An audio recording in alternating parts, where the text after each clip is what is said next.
All right, in this example, we're told that the sine of an angle A is 1/3, and we're told that that angle A is bigger than pi over 2, but smaller than pi.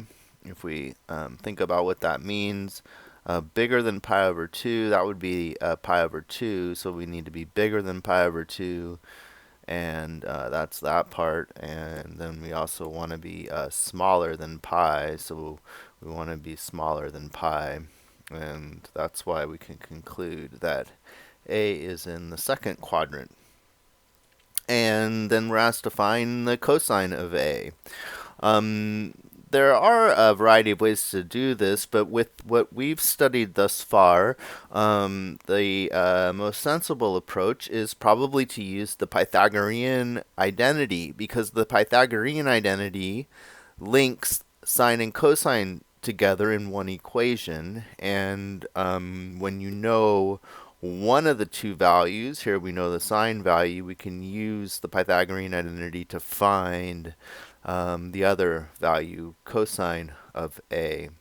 So recall that the Pythagorean identity applied to the angle A is as follows: sine squared of A plus cosine squared of A must equal 1.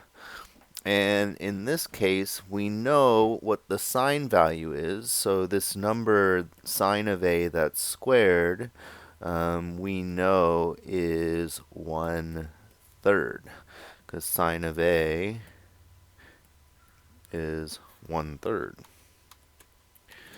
And we don't know what the cosine value is, but that's what we're trying to find. So this will work perfectly.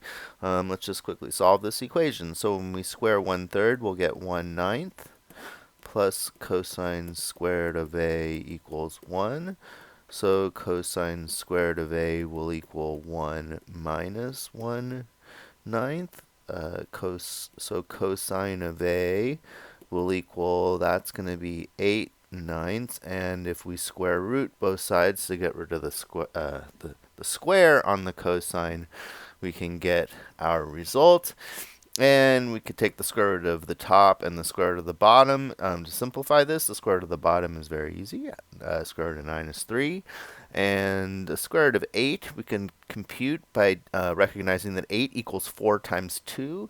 The square root of 4 is 2, and we're left with a 2 inside the radical.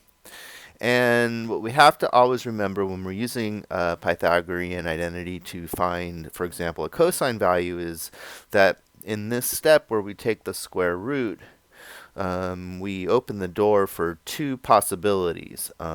The value after we square root could be either positive or negative. So there's this question, is it positive or is it negative?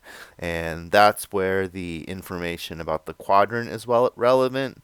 The angle is here in the second quadrant where cosine is negative, and so we know that we're going to need a negative value here. We need to take the negative square root. All right, so we found the cosine value given the sine value.